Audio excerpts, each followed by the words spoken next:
మన మధ్యలో ఉన్నవారు ఈనాటి ఈ మీడియా సమావేశం తీసుకునేవారు భారతీయ జనతా పార్టీ సీనియర్ నాయకులు, ప్రస్తుత భారతీయ జనతా పార్టీ రాష్ట్ర ప్రధాన కార్యదర్శి, అదేవిధంగా ఇందూరు జిల్లా సంస్థాగత ఎన్నికల అధికారిగా కూడా వేస్తున్నటువంటి గౌరవనీయులు శ్రీ డాక్టర్ కాసం వెంకటేశ్వర్లు గారు, అదేవిధంగా వారి పక్కన ఇందూరు జిల్లా రథసారథి పెద్దలు శ్రీ కులాచారి దినేష్ గారు, అదేవిధంగా జిల్లా కార్యదర్శి నక్క రాజేశ్వర్ గారు, అదేవిధంగా మండల అధ్యక్షులు కాంతి గారు, ఇంద్రకరణ్ గారు, అదేవిధంగా బీజేపీ నాయకులు బొబ్బిలి వేణు గారు, మాజీ జెడ్పీటీసీ సభ్యులు గంగారెడ్డి గారు, కిసాన్ మోర్చా అధ్యక్షులు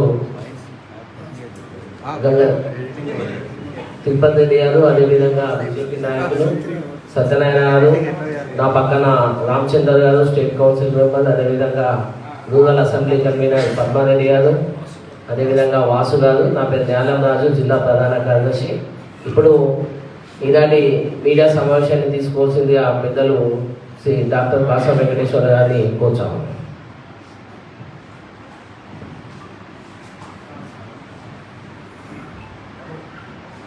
జిల్లా అధ్యక్షులు దినేష్ కులాచారి గారు,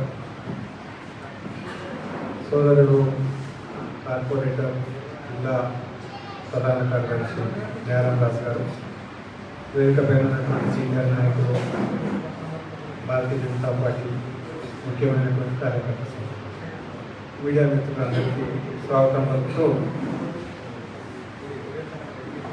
ఇవాళ ఇక్కడికి రావడం ప్రధాన ఉద్దేశం మీ అందరికీ తెలుసు. బీజేపీ జిల్లా అధ్యక్షుని యొక్క నామినేషన్ తీసుకోవడం కోసం రావడం జరిగింది. రాష్ట్రంలో 38 జిల్లాలు సంస్థాగతంగా భారతీయ జనతా పార్టీ ఉంటే 27 జిల్లాలకు సంబంధించి జాతీయ పార్టీ, రాష్ట్ర పార్టీ కూర్చొని ఏకాభిప్రాయంతో 27 జిల్లా అధ్యక్షులకు సంబంధించినటువంటి విషయంలో నామినేషన్ తీసుకురామని చెప్పేసి పంపించడం జరిగింది. అందులో భాగంగానే జిల్లా అధ్యక్షులతో పాటుగా రాష్ట్ర కౌన్సిల్ సభ్యులు కూడా అసెంబ్లీకి ఒకరు వారి నామినేషన్ కూడా తీసుకోవడానికి రావడం జరిగింది. ఆ ప్రక్రియ కొనసాగుతాం. రెండవ అంశం, ముఖ్యమైనటువంటి అంశం, నిన్న రేవంత్ రెడ్డి గారు రాష్ట్ర ముఖ్యమంత్రి ఆవేశంగా మాట్లాడుతూ భారతీయ జనతా పార్టీ ఆఫీస్కు మీరు గద్దర్ పేరు ఉచ్చరించేటట్టు చేస్తా అని చెప్పేసి శపథం చేసి చాలా సంతోషం, మేము స్వాగతిస్తూ ఉన్నాం. అయితే దానికంటే ముందు కొన్ని విషయాలు కాంగ్రెస్ పార్టీని అడగదలుచుకున్నాం, రేవంత్ రెడ్డి గారిని అడగదలుచుకున్నాం. మేమేమంటున్నామంటే భారతీయ జనతా పార్టీ పక్షాన ఒక అర్బన్ నక్సలైట్ల మీద కాంగ్రెస్ పార్టీకి ఇంత ప్రేమ ఎందుకు వచ్చింది? అసలు గద్దర్ మీద రాజద్రోహం కేసు పెట్టింది ఎవరు? కాంగ్రెస్ పార్టీ కాదా? తర్వాత గద్దర్ మీద గ్రీన్ హంట్ కేసు పెట్టింది కాంగ్రెస్ పార్టీ కాదా? దాదాపుగా ఆయన మీద 35 కేసులు నమోదు చేసింది కాంగ్రెస్ పార్టీ అధికారంలో ఉన్నప్పుడు కాదా? దీనికి మొదలు కాంగ్రెస్ పార్టీ రేవంత్ రెడ్డి గారు సమాధానం చెప్పాల్సినటువంటి అవసరం ఉంది. భారతీయ జనతా పార్టీ డిమాండ్ చేస్తాము. అప్పుడు కేసులు పెట్టి జైలు పెట్టేసి రాజద్రోహం కేసు పెట్టినటువంటి మీరు ఇప్పుడు ఎట్లా పొలిటెడ్ అయిందో చెప్పాల్సినటువంటి అవసరం ఉంది. తర్వాత భారతీయ జనతా పార్టీకి ఆఫీస్కు వచ్చేటువంటి ఏరియాకంతా గద్దర్ పేరు పెడతామంటా ఉన్నారు. దానికంటే ముందు మీరు కూర్చున్నటువంటి ఆఫీసు గాంధీ భవన్కు గద్దర్ పేరు పెట్టాలని చెప్పేసి మేము డిమాండ్ చేస్తాం.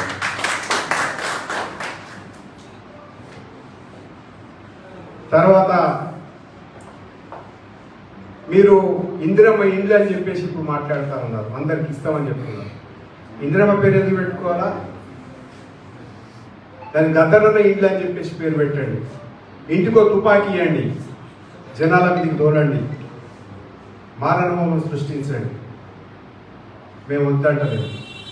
అదే మీ సంస్కృతి అయితే గద్దరన్న పేరు ఇందిరమ్మ ఇండ్ల పేరు కూడా పెట్టాలని చెప్పేసి మేము డిమాండ్ చేస్తా ఉన్నాం.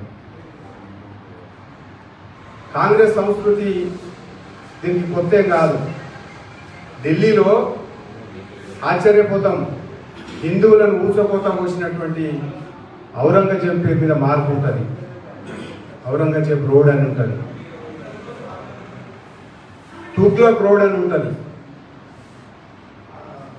అక్బర్ రోడ్ అని ఉంటుంది. వీటిని ఏ రోజు కూడా వీళ్ళంతా దేశద్రోహులు, ఈ దేశం మీద మీది, వాళ్ళ పేర్లు తొలగించేటువంటి సంస్కృతి భారతీయ జనతా పార్టీది. నెహ్రూకు అధికారం జిన్నా ఏ రకంగా పంచుకుంటాడు అని చెప్పేసి జిన్నాకు అధికారం ఇవ్వడం చేతగాక, అతన్ని కన్విన్స్ చేయక, అతని రెండు తిట్టి బయటికి తరిమేయలేక అధికారం కోసం నెహ్రూ కుటుంబం దేశాన్ని కూడా విభజించినటువంటి చరిత్ర కాంగ్రెస్ పార్టీది. నెహ్రూ కుటుంబాన్ని అనేటువంటి విషయం ఈ సందర్భంగా గుర్తు చేయదలుచుకున్నాం. మీరు చూడండి, కాంగ్రెస్ పార్టీ కర్ణాటకలో హిందువులందరినీ దౌర్జన్యంగా హింసించినటువంటి, హిందువుల పైన దాడులు చేసినటువంటి టిప్పు సుల్తాన్కు కాంగ్రెస్ పార్టీ ఉత్సవాలు చేస్తారు. ఇది కాంగ్రెస్ పార్టీ సంస్కృతి.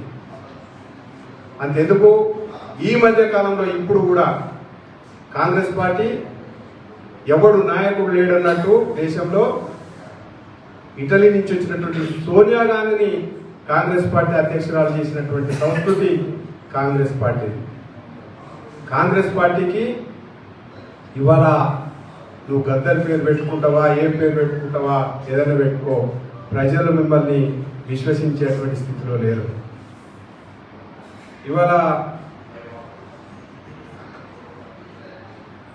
తాజ్మహల్ హిందూ దేవాలయాన్ని కూలగొట్టి కట్టి నిర్మాణం చేసినటువంటి తాజ్మహల్ని ప్రపంచ 7వ వింతలలో ఒక్కటి చేసింది కాంగ్రెస్ పార్టీ. హిందువులని అవమానపరిచినటువంటిది కాంగ్రెస్ పార్టీ. ఈ దేశ సంస్కృతిని కించపరిచినటువంటి కాంగ్రెస్ పార్టీ. మీరు ఈ రకమైనటువంటి సంస్కృతిని మీకు కొత్త కాదు. మీరు ముందు గద్దర్ పేరు పెట్టే బదులు హైదరాబాద్కు భాగ్యనగర్ పేరు మార్చండి దమ్ముంటే, నిజామాబాద్కు ఇందూరుగా దమ్ముంటే మార్చండి, కరీంనగర్కు దమ్ముంటే కరీంనగర్గా మార్చండి, మహబూబ్ నగర్ పేరుని ధైర్యం ఉంటే పాలమూరుగా మార్చండి. మీరంతా ఇలా నల్లగొండ జిల్లాని నల్లగొండ కాదు నీలగిరిగా మార్చండి. మీరంతా కూడా నిజాం వారసత్వాన్ని పులిపుచ్చుకొని రేవంత్ రెడ్డి ఇవాళ నువ్వు మీడియా కోసం, హెడ్లైన్స్ కోసం ఇష్టానుసారంగా మాట్లాడి భారతీయ జనతా పార్టీని తులనాడితే ఊరుకునేది లేదన్నటువంటి విషయం స్పష్టంగా చెప్తా ఉన్నాను. రేవంత్ రెడ్డి పచ్చి అవకాశవాది, రాజకీయ సంచారజీవి. ఎప్పుడు ఏ పార్టీలో ఉంటాడో, ఎప్పుడు ఏడికి పోతాడో, ఆయన ఏ మనసు ఏ రకంగా ఉంటుందో, అధికారమే పరమావధిగా రాజకీయ సంచారం చేస్తున్నటువంటి రాజకీయ సంచారజీవి ఇవాళ భారతీయ జనతా పార్టీ ఆఫీస్కు ఎంత ధైర్యం ఉంటే నువ్వు పేరు పెడతానని చెప్తావు? నువ్వు కాదు కదా, 100 మంది రేవంత్ రెడ్డిలు వచ్చినా కానీ భారతీయ జనతా పార్టీ పేరు గద్దర్ పేరుగా మార్చేటువంటి ప్రసక్తే ఉండదు. దమ్ము ధైర్యం ఉంటే నీ సంగతి ఏదో చూడమని చెప్పేసి హెచ్చరిస్తా ఉన్నాను. ఇలా నిజంగా గద్దర్ తెలంగాణ ఉద్యమం చేసిందని చెప్తా ఉన్నాడు. తెలంగాణ ఉద్యమంలో 7 ఏళ్ల పిల్లగాడి నుంచి రేపు వెళ్ళి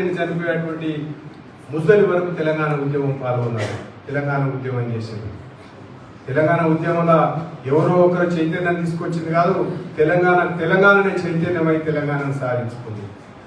నువ్వు తెలంగాణ ఉద్యమకారులందరికీ ఇండ్లు ఇస్తున్నవి ఇచ్చినావా? తెలంగాణ ఉద్యమకారులందరికీ పెన్షన్ ఇస్తున్నవి ఇచ్చినావా? రేవంత్ రెడ్డి దాని గురించి ఒక్క అడుగు కూడా ముందరికే లేదు. ఇలా గద్దర్ పేరు మీద ఇలా రాజకీయాలు చేసేటువంటి ప్రయత్నం చేస్తా ఉన్నావు. అంతెందుకు గద్దర్ కుమార్తె మన ప్రెస్ మీట్ పెట్టింది, భారతీయ జనతా పార్టీని బండి సంజయ్ కుమార్ని నన్ను తింటామని చెప్పేసి. మేము అడుగుతాము రేవంత్ రెడ్డి గారిని, ఓడిపోయేటప్పుడేమో గద్దర్ బిడ్డకు సీట్ ఇచ్చినావు, కంటోన్మెంట్ నుంచి పోటీ చేయమని MLA ticket. గెలిచేటప్పుడేమో Bharatiya Janata party మీద పోటీ చేసిన శ్రీ గణేష్ని తీసుకుని పోయి టికెట్ ఇచ్చి గెలిపించుకున్నావు. నీకు గద్దర్ కుటుంబం మీద ఎంత ప్రేమ ఉందో దీని ద్వారా అర్థమవుతా ఉంది. నువ్వు కూడా గద్దర్ గురించి మాట్లాడుతున్నావు, నువ్వు గద్దర్ యొక్క గొప్పతనం గురించి మాట్లాడుతున్నావు. నిజంగా నువ్వు గద్దర్ గురించి అంత ప్రేమే ఉంటే బీసీ ఎస్సీ ఎస్టీ డిక్లరేషన్స్ గురించి ఏం చెప్పదలుచుకున్నావో చెప్పు. వాళ్ళకి ఇచ్చినటువంటి హామీలు ఎక్కడ పోయినాయో చెప్పాలని చెప్పేసి మేము డిమాండ్ చేస్తా ఉన్నాం. ఇవాళ అనేక రకాలుగా భారతీయ జనతా పార్టీని తులనాడితే పెద్ద లీడర్ అవుతావు అనుకుంటున్నావు. నరేంద్ర మోడీ గారి మీద విమర్శిస్తే పెద్ద లీడర్ అవుతా అనుకుంటున్నావు. అయిన కాడికి అవుతుంది.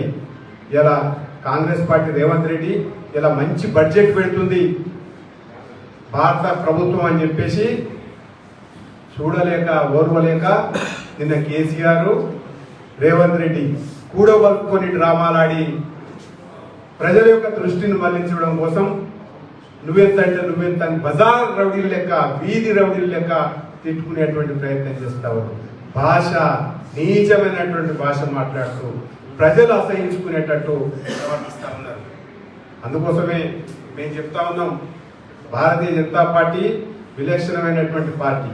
ఎవరికి గౌరవం ఇవ్వాలనో ఎవరిని అగౌరవపరచాలనో ప్రత్యేకంగా చెప్పాల్సినటువంటి అవసరం లేదు భారతీయ జనతా పార్టీకి. కాబట్టి రేవంత్ రెడ్డి గారు మీరు మాట్లాడేటప్పుడు కొంత జాగ్రత్తగా భారతీయ జనతా పార్టీ పైన విమర్శలు చేస్తే మంచిది. ఇవాళ దేశవ్యాప్తంగా రాహుల్ గాంధీ ఎల్ఓపి అయిన తర్వాత దిక్కు దివానా లేకుండా మహారాష్ట్రలో ఓడిపోయింది, హర్యానాలో ఓడిపోయింది. రేపు ఢిల్లీలో కూడా డిపాజిట్లు వచ్చేటువంటి పరిస్థితి లేదు. దీని అందరినీ కప్పిపుచ్చుకుంటేందుకు ప్రాపకండం చేసుకోవడం కోసం అర్బన్ నక్సలైట్ల నినాదం ఎత్తిండ్రు. ఇవాళ ప్రజల నుంచి తిరస్కరించినటువంటి నక్సలిజాన్ని మరో కొత్త రూపు తీసుకొని కాంగ్రెస్ పార్టీ మరోసారి పెంచి పోషించేటువంటి ప్రయత్నం చేస్తూ ఉంది. పంజాబ్లో అవాళ ఇదే రకమైనటువంటి ప్రయత్నం చేసింది. బింద్రేన్ వాళ్ళని ఇందిరాగాంధీ ప్రోత్సహించి తీవ్రవాదం వైపు తీసుకొని పోయి ఇప్పటికీ ఆ మంటలు పంజాబ్లో ఇంకా మంతా ఉన్నాయి. మళ్ళీ ఇప్పుడు నక్సలిజాన్ని కొత్త రూపం అర్బన్ నక్సలైట్ల రూపంలో ఈ దేశం మీద రుద్దాలని చూస్తూ ఉంది. అందుకోసమే మేము ఖచ్చితంగా చెప్తా ఉన్నాం, ఇటువంటి చీప్ టెక్నిక్ చేసి దేశానికి నష్టం చేసేటువంటి పార్టీ కాంగ్రెస్ పార్టీ. అందుకోసమే అవార్డు ఎవరికి ఇవ్వాలనో ఎవరు తిరస్కరించాలనో అది ఒక జ్యూరీ ఉంటుంది, ఓ అకాడమీ ఉంటుంది, ఓ సెర్చ్ కమిటీ ఉంటుంది, దానికి ఒక నియమ నిబంధనలు ఉంటాయి. దాని నిబంధనల ప్రకారమే ఇవాళ అవార్డ్స్ ఇస్తారు. అంతే తప్ప ఐఎస్ఐ తీవ్రవాదులకు నువ్వు ఇవ్వమంటే రేవంత్ రెడ్డి ఇచ్చే ప్రశ్నే లేదు. సిమి తీవ్రవాదులకు నువ్వు అవార్డ్స్ ఇవ్వమంటే ఇక్కడ ఉన్నది భారతీయ జనతా పార్టీ నరేంద్ర మోడీ గారి ప్రభుత్వం. ఉక్కు పాదంతో అణిచేస్తారు తప్ప ఎట్టి పరిస్థితులు కూడా స్పేర్ చేసేటువంటి పరిస్థితి లేదు. ఈ దేశానికి హాని చేసి రాజద్రోహం కేసులు పెట్టుకునేటువంటి వాళ్ళు ఎవరికైనా సరే ఇలా నరేంద్ర మోడీ గారి ప్రభుత్వం ఇచ్చే అని చెప్పేసి చెప్తా ఉన్నాం. అన్సంగ్ హీరోస్, కనిపించినటువంటి హీరోలు ఎవరైతున్నారో ఒక మొగిలయ్య, కిన్నెర మొగిలయ్య, అదే రకంగా వన చెట్లు పెంచేటువంటి రామయ్య చిన్న చిన్న వాళ్ళని దేవులాడుకొని అవార్డ్స్ ఇస్తా ఉన్నాం. మాకు అవార్డ్స్ ఇవ్వడంలో ఎక్కడ కూడా ఈయనకి ఇవ్వాలి ఆయనకి ఇవ్వాలనేటువంటి భేదాభిప్రాయాలు లేవు. అంతే తప్ప నీ ఇష్టానుసారంగా మాట్లాడేసి బురద తల్లేసి రాజకీయాలు చేసుకోవాలంటే ఈ రాజకీయాలని ప్రజలు నమ్మరు, జాగ్రత్తగా మాట్లాడితే మంచిది అనేటువంటి విషయం స్పష్టం చేస్తా ఉన్నాం. రేవంత్ రెడ్డి గారికి మరొకసారి చెప్తా ఉన్నాం, పిచ్చి పిచ్చి మాటలు మాట్లాడి ఇష్టానుసారంగా ప్రజల యొక్క అటెన్షన్ని డైవర్ట్ చేయడం కోసం మీ బీఆర్ఎస్ అదే రకంగా మన కాంగ్రెస్ పార్టీ రాజకీయాలు కాలం చెల్లింది. రాబోయే కాలంలో వచ్చేది భారతీయ జనతా పార్టీ కాబట్టి ఖచ్చితంగా జాగ్రత్తగా మాట్లాడితే మంచిదని చెప్పేసి ఈ సందర్భంగా హెచ్చరిస్తాము. విలేకరులకు నమస్కారం. ఇప్పుడే కేంద్ర బడ్జెట్ వచ్చింది. దాంట్లో సామాన్యుడికి కేంద్ర ఆర్థిక మంత్రి నరేంద్ర మోడీ నాయకత్వంలో తీపి కబురు చెప్పింది. 12 లక్షల వరకు ఏదైతే చాలా సంవత్సరాల నుంచి భారతదేశంలో ముఖ్యంగా ఉద్యోగస్తులు, చిన్న చిన్న వ్యాపారస్తులు చేసుకునే వాళ్ళు ఇవాళ ఇంతకుముందు ఈ డిజిటల్ పేమెంట్ పెరగడం వల్ల చిన్న వ్యాపారులు కూడా సంవత్సరం వచ్చేసరికి 12 లక్షలు దాటి ఇదయ్యే పరిస్థితి, అంటే 10 లక్షలు దాటే పరిస్థితి వచ్చింది. వాళ్ళు సివిల్ స్కోర్స్ కోసం దానికోసం ఉన్నారు. కొన్ని కోట్ల మందికి ఈ యొక్క 12 లక్షల ఉపాధి పడుతుంది. ఇది చాలా మంచి నిర్ణయం. ఇంకా కూడా కేంద్ర బడ్జెట్లో వచ్చిన వివిధ అంశాలపై వివరంగా ప్రెస్ నోట్ పంపిస్తాము. ఈ యొక్క ఏదైతే ఈరోజు రాష్ట్ర ప్రధాన కార్యదర్శి గారు కాసా వెంకటేష్ గారు జిల్లాకు వచ్చి జిల్లా అధ్యక్ష పదవికి నామినేషన్లు ప్రజాస్వామ్యబద్ధంగా, అలాగే రాష్ట్ర కౌన్సిల్ మెంబర్స్కు, నియోజకవర్గానికి ఒక కౌన్సిల్ మెంబర్స్కు నామినేషన్లు స్వీకరించడం జరిగింది. ఈ 2 కార్యక్రమాలు, అలాగే నిన్న ఏదైతే రేవంత్ రెడ్డి గారి వ్యాఖ్యలపై వారి పత్రికా సమావేశం నిర్వహించారు. అందరూ చేసినందుకు మనస్ఫూర్తిగా ధన్యవాదాలు తెలియజేసుకుంటున్నాం. ప్రెస్ నోట్ దయచేసి పంపిస్తాను. ఏదైతే బడ్జెట్ మీద ఇంకా కొన్ని వివరంగా రావాల్సి ఉంటుంది. మేము ఈ కార్యక్రమంలో ఉంటాం. కానీ 12 లక్షలు అనేది చాలా మంచి నిర్ణయం. ఇది యావత్తు దేశంలో చాలా కూడా ఇచ్చేస్తున్నారు. కాబట్టి మరొక్కసారి ప్రధానమంత్రి గారికి, కేంద్ర ఆర్థిక మంత్రికి భారతీయ జనతా పార్టీ ఇందూరు జిల్లా శాఖ తరఫున మనస్ఫూర్తిగా ధన్యవాదాలు తెలియజేస్తున్నాం.